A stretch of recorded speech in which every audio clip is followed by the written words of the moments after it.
likas sa mga hayop ang pagsuong sa isang pagbabagong anyo, na kung saan ang bawat bahagi ng kanilang katawan ay unti-unting lumalago. Ang luma nilang mga balat ay unti-unting tumitingkad, ang kanilang pangangatawan ay lumalakas sa paglaon ng mga araw. Matagal ang kanilang hinihintay sa tuluyang pagsisimulang muling pag-iral sa tila panibago nilang anyo na para bang isang biyayang bumaba sa langit na bagong silang.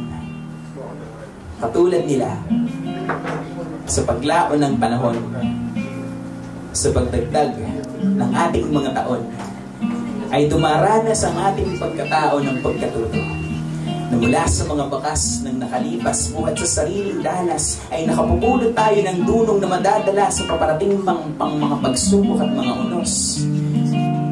Lahat tayo, katulad ng pinagdaanan ng anak ng tao sa kanyang pag-iral, na matapos lumisan sa daigdig ay sa ikatlong araw ay nabuhay na magmuli, na para bang tayo rin sa paglaon ng mga oras ay namamatay ang ating mga lumang gawin, ang ating mga lumang sarili, para sa isang maluwalhati at panibagong pag-asa ng sarili nating pagkabuhay na magmuli.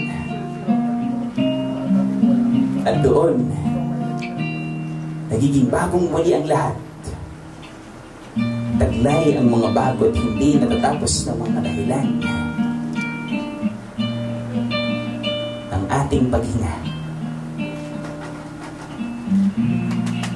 So yun, you may stream, first track po yun sa Spotify, it's called Banyuhay, so you may stream that sa Spotify. Ayun. So the second poem that I'm going to deliver is, ayun. So, tinatawagan kong muli ang Eliana Engail. Ayun. So,